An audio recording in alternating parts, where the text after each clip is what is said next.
Richard Smith, chairman and chief executive of credit rating firm Equifax, is the latest executive to leave the company in the wake of a data breach reported in early September.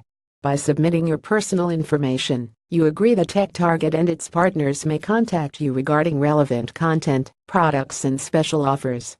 You also agree that your personal information may be transferred and processed in the United States, and that you have read and agree to the terms of use and the privacy policy.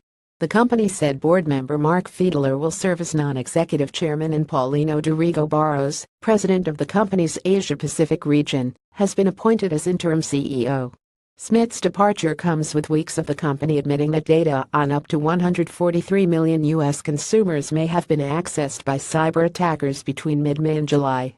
The exposed data included social security numbers, birth dates, addresses, and driving license numbers, as well as credit card numbers for about 209,000 U.S. consumers, and dispute documents with personal identifying information for another 182,000 U.S. consumers. It subsequently emerged that around 400,000 UK consumers and 100,000 Canadians were also affected by the breach. Equifax reportedly holds data on more than 820 million consumers, as well as information on 91 million businesses. Smith's departure comes just over a week after the company announced Chief Information Officer Susan Malden and Chief Security Officer David Webb were retiring, and that Mark Roverwisser and Russ Ayers would take over the roles with immediate effect. Equifax shares fell 1.6% in early trading on Tuesday, 26 September, and have fallen 27% since the company revealed the breach, according to CNBC. Smith said in a statement, "At this critical juncture, I believe it is in the best interests of the company to have new leadership to move the company forward."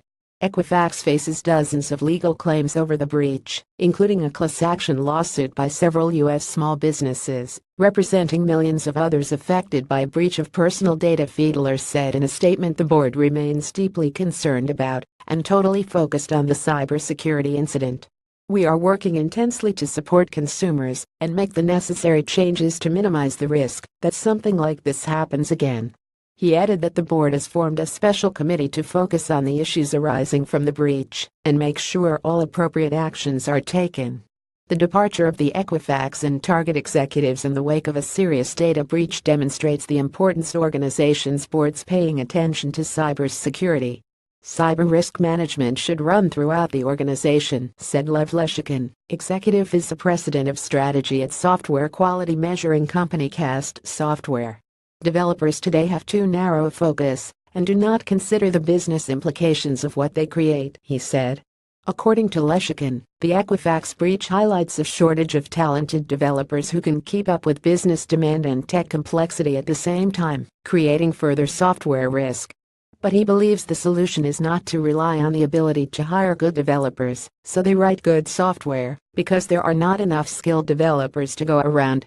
"We need to take our most senior developers, have them design the architectures for data protection, and then ensure these architectural constructs are followed by the developer plebiscite with every build," he said. A recent survey by Cast revealed only about half of developers understand the architecture of their overall application.